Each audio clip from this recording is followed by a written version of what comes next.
Shams Charania just dropped a massive Kevin Durant report. I'm telling you, this is getting more perfect by the day for the Houston Rockets as Kevin Durant continues to give Rockets fans good news, and today we got some more of that. We'll tell you what Shams said in relation to Kevin Durant all right here on Rockets Digest. I appreciate every single one of you tuning in. I'm Jace Andrews. Before we get going, make sure you go down there and hit that subscribe button. We've noticed that 76% of you who watch these videos are not yet subscribed.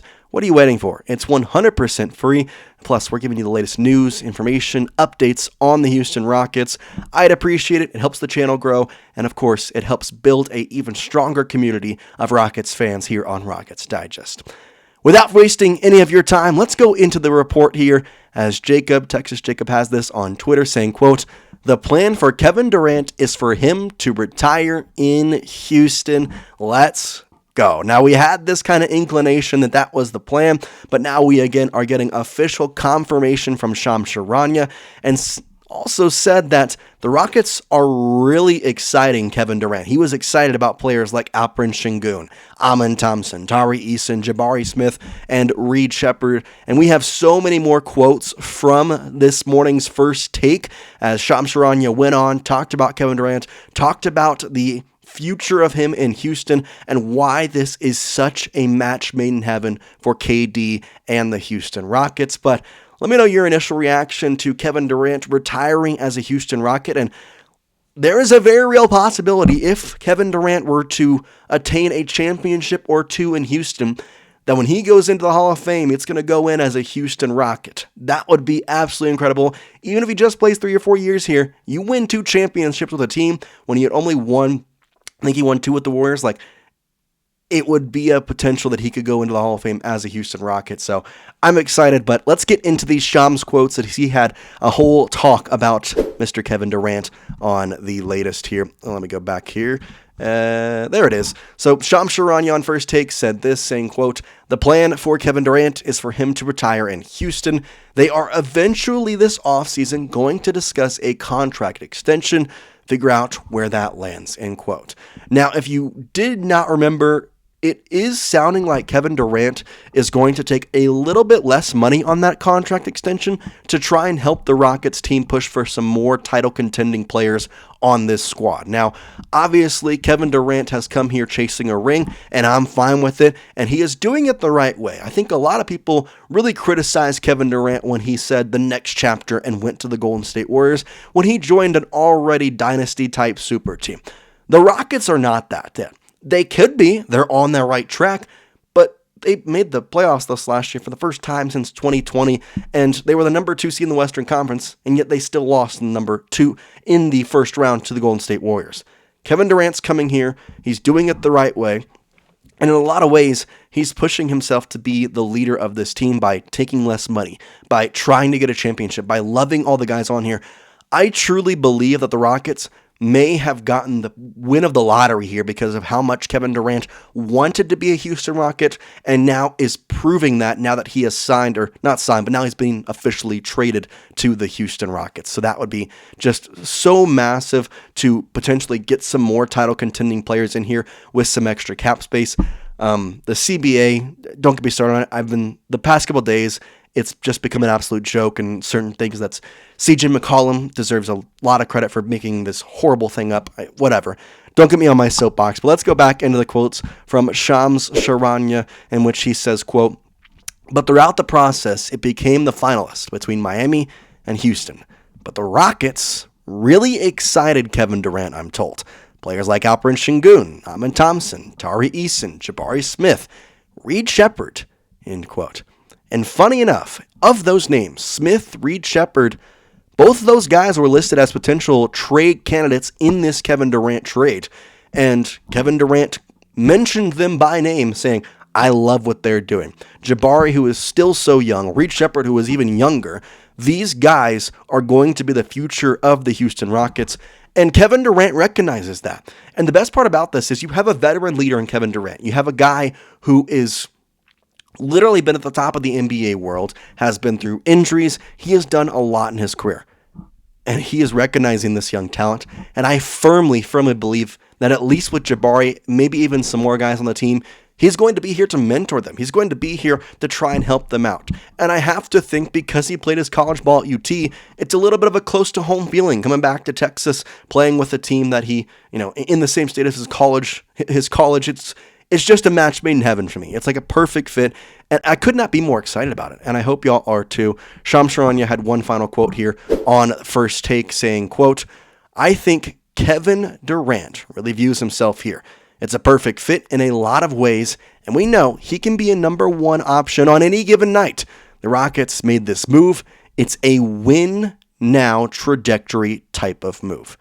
And credit to Rafael still, because he has been an absolute menace in the GM world right now, because you think about the moves he's made since the Rockets lost, unfortunately, to the Golden State Warriors. He has gotten Steven Adams back on a 3-year deal. Maybe a little bit of an overpay, but you got him back, and the contract with the money, it's still going to be fine. You then get your head coach to a large and extensive contract, and Ime Udoka is now going to be here in Houston for the foreseeable future and get to grow with this young team and make them better. And a guy who has championship level experience with the Celtics, obviously having some backstory with being with the Brooklyn Nets, being an assistant there when KD was there, and now getting Kevin Durant to come to his own team where he's a head coach. Then you get Kevin Durant, obviously, in I think, a great trade. I love Jalen Green. I love Dillon Brooks. Kevin Durant is better than both of them combined. Doesn't matter. So I'm excited to see what KD can do on the Houston Rockets team with these young guys. And it's just, it helps when you look at this Rockets team and think, okay, yes, KD's a superstar player, but how is he going to help? Well, the offense was obviously the really derailing factor last year of the Houston Rockets. It was a 115.3 rating, which it's actually not terrible. In fact, and when it's ranking in the league, I think it was about 13th in the league, so it really wasn't that bad. But over the span of his entire career, Kevin Durant, again, that includes injuries, and he's 37 years old, he has a 117.9 offensive rating in his career. He is automatically going to make this team better. And in fact, last year, the peak offensive rating for the Houston Rockets was 116.3. Kevin Durant in his entire career has a whole point plus on the Houston Rockets' top offensive rating last year. So he is going to make this team better on the offensive side of the ball. He is going to make this team better in their terms of their sizing. I love the way that this starting lineup is going to look, because if you think about the heights of these guys, Fred VanVleet, 6 foot, okay, that's fine. He can be a little more sliced, a little more assists. Amen Thompson, 6'7". Jabari Smith Jr., 6'10". Kevin Durant, Alperen Şengün, 6'11", 6'11". You have some dudes, and they're all tall. And I was literally talking about this with someone yesterday, but if you think about the reigning champs, the Oklahoma City Thunder, they've got some height. I think Shea is like 6'6". J-Dub is like, like 6'6", 6'4", 6'7", 6'4", 6'7" area. They have some height, and you can match up with them with the height on your team, especially down low, where Isaiah Hartenstein is not going to be able to compete with an Alperen Şengün or Kevin Durant. I fully believe that the Rockets have the better down low. And when you're trying to compare yourself as you believe you are a championship caliber team, the first thing you do is you look at the championship from this previous year, who they're not losing too much. They're in your same conference. And you just gained an absolute dog in Kevin Durant that is going to change the outlook of your team, not just this season, but for the next 2, 3, 4 seasons. And the age is there. I understand some people's concern. He's 37 years old. He's not as good as he once was. He has the Achilles injury. While all those things may be true, Kevin Durant is one of very few players who had the Achilles injury, and yet when he came back, his points per game didn't really change that much. That's unheard of. Most players, when they have an Achilles injury, their points per game goes down. Kevin Durant is one of the few that really just kept it about even. I think it was 27.7 before he went down and 27 after. Like, he is a guy who has battled through adversity and is continuing to show why he is the NBA superstar that the Rockets got. You construct this roster the way that Rafael Stone has. You have a Kevin Durant type that now wants to retire in Houston, that loves what he has seen, that is telling Shams Charania and these NBA insiders he is so happy. There's videos coming out of him and his business partner, Rich Kleiman, high-fiving and being so excited. And I'll tell you this, There is something to a NBA superstar being happy where he is that makes him play better, that makes him feel more comfortable, and that makes him all around a better teammate, a better player, and it fits the organizational standard better. And the Houston Rockets have landed it in a perfect manner.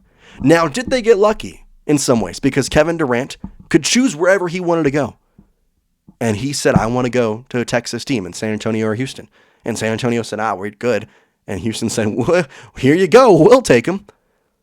Now, Kamen Malawash did fall to pick number 10. And I would have not minded if the Rockets had gotten him. But again, they don't really need a center. They have Alperen and they have Steven Adams. So I'm not worried about that. It's just an exciting time. And knowing that Kevin Durant is making the right moves to free up some contract space, to potentially go out there and try and recruit these top-name players to come play with him in Houston, it makes me feel better about the trade than I already did. Because I know that we got a player that cares about this team, cares about winning a championship, and cares about the young players in their future too. And it's very nice because 3 years ago I was watching a team that could barely get to freaking 21, 22 wins, whatever it was. And then I've gotten to see us with Ime Udoka go 500, look better, to a number 2 seed in the Western Conference, to trading for Kevin Durant and being a top favored team to win the NBA championship next year. As Rockets fans, we deserve this. And as Rockets fans, we should all be excited. That's all we got for you for today's video. I appreciate every single one of you again joining us. If you are not yet subscribed, as I mentioned, hit that subscribe button. If you are part of the 76%ers, I'd like you to join the 23%ers who are subscribed. And for now, we'll say peace out here from H-Town. Appreciate all y'all joining us.